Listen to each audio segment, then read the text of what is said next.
Hey everybody, Rachel here from Rachthestamper.com, and this is going to be, oh, should have taken it out. This is my last card in the series featuring the Prairie Grass stamp set. So this is a really easy card. You could bang out a lot of these. You could totally change up the DSP and the colors, just depending on what you want to do. I did use some Versamark to stamp the same image in the back as well. Could be a sympathy card, could be a get well soon. I mean, any card. Great for a masculine birthday card. You know, obviously change this out, but that'll be something cool. I did add a little bit of dimension with this, and we did use an embossing folder that I believe is retired, but I'm sure you can find something. This was the Old World Paper 3D embossing folder. One thing you want to make sure of is when you are doing your embossing that you want to make sure that you end up with the emboss side, not the deboss side, because you want things sticking up so you can grab the ink. Because if not, it will kind of overpower the card. So when you're doing that for this particular one, you're going to actually want to flip it over so that way you get the raised portion. Okay, so this is a pretty simple card. Again, you have lots of different sentiment choices if you wanted to use something different. This one I think is also retired, but these two are definitely available. So just depending on what you want to do. And as a matter of fact, let's see, we'll do this one as a happy birthday. We'll make it a little bit different. So I do need this image. I have been having a lot of fun doing these cards. I think that might not fit. Doing these cards with the same cards for 4 cards for club. It has been kind of interesting just because it really lets you stretch what you think you can do. So that's kind of fun if that's something you haven't done before. All right, so to begin, what we're going to do is I'm going to grab a piece of scrap. Now, I did cut the paper incorrectly for this one. So instead of it being a vertical card, I'm just going to turn it so it'll just open sideways. So this is basic beige, 4 1/4 by 11, score at 5 1/2. And you're going to, let's see if we can find a cleaner spot of this. It doesn't really make a difference that it's super clean, but just to not dirty up our card base. So we're going to just grab the Versamark. And I just want to hit this real quick with the bone folder. This card is a really easy card to make, so it definitely doesn't take much time at all. So Versamark you can also use if you want to emboss. It is a more of a pigment-based ink. This is a glycerin-based ink, so it does tend to stay wet longer. So all we're going to do is just find an area that we like. Again, we have that to the side, and we're going to just repeat this by stamping across. It does take a little bit to dry, but everything else we're doing will be fine. Doesn't have to be perfect because you're going to cover part of it up anyway. So there is that portion.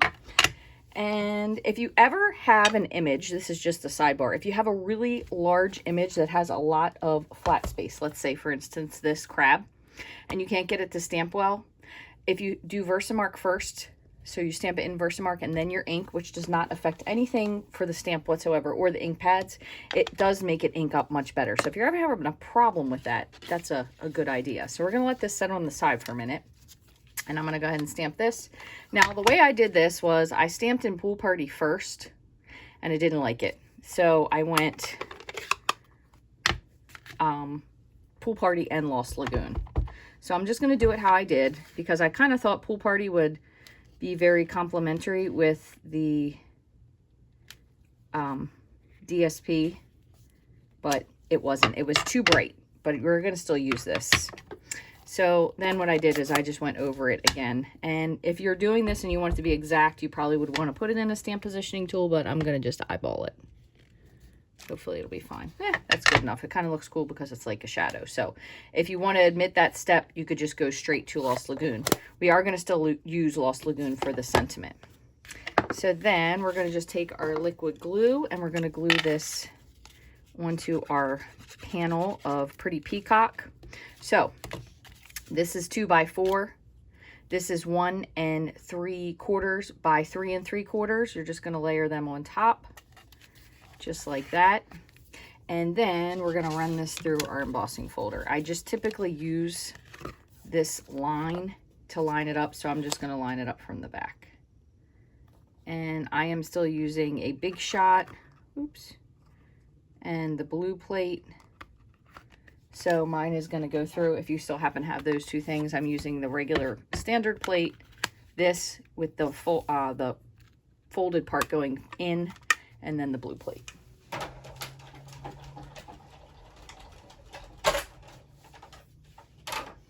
So you can see now we have raised images. Hopefully you can see that, as opposed to indented or debossed images. So if you get this and you drag the ink on it, it's basically so busy it doesn't really give you anything. It kind of covers up the image more than anything. Now you could do this two ways. If you're afraid that it might be a little dark, you could just take your blender brush and you can go over it with your excuse me, with your blender brush and your Pool Party ink. So I'll show you what that looks like.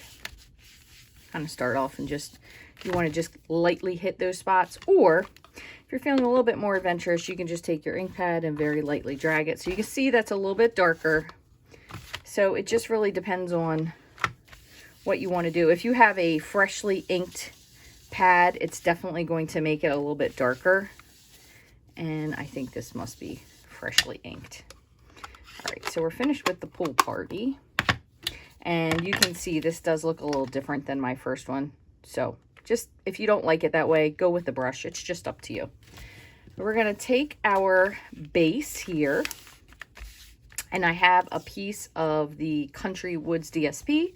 So we're going to just put that over here. This measures 1 inch by 4 1/4. And stick that on. Doesn't really matter where or what direction you're going in. That looks good. I'm going to put this on with some dimensionals.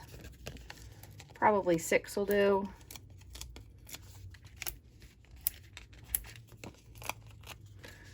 I'll balance it out in the middle there.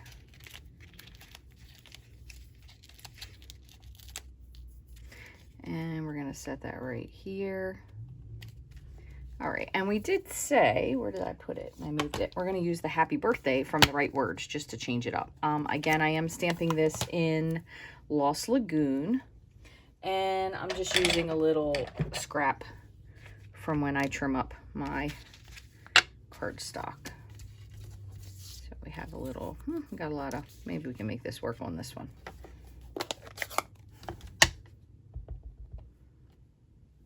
Okay, and just lining it up the best we can. Oh, pretty good. Also, you can tell a little bit of distinction here, and I just want to show you this. This was my first card, and I had inked my Versamark. This was after many people made this during club, and then I am now making this video after the fact. So with your Versamark, you definitely want to make sure you do keep it inked. I'm trying to see if I can, I know I have it here. Let me see if I can grab it without knocking anything over. This is it. So it's Watermark ink refill, just Versamark. So same as any other pad. It does take a little bit more to sink in while this is drying. I just want to show you this.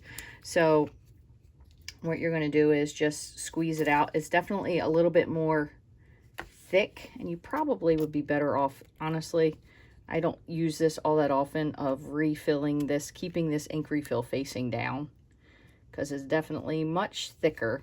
But this is great for if you're using, obviously, embossing powders to do heat embossing. And if it becomes a problem, you can always get another pad. They're not that expensive. Being honest with you, I have about 4 of these. This is the nicest looking one. They do get very dirty because of stamping in them with other colors. However, the color never transfers, which is pretty awesome. So that is another use for that. I'm going to just take my sentiment, and we're trimming this to the end. And I noticed my trimmer, I have these little ridges. I don't know if you can see that or not, but there's little ridges on the edge here. So what I'm going to do is I'm going to take my bone folder, and I'm just going to smooth over this, just to smooth down those edges. It's probably from a piece of card, or when I cut cardstock, it left it with an edge. So it's probably very hard to see, but it's smooth, and you can see it again here. So just do your best with that. And I'm going to just snip that off around there. We'll see if we like it or not. Might be a little, yeah, a little bit long. So I'm going to just trim it just a little shorter. So I'm just smoothing these edges all out. It can happen just from your trimmer blades being old or well used, I guess is a better way to say it. And I'm just going to put a little bit of, oops, glue here. And that is it. So it makes a nice happy birthday card as well. Just really dependent on how much of your DSP that you want to show. I mean, you can change this up in so many different ways. I just want to move all this out of the way so you can see. So here is my original.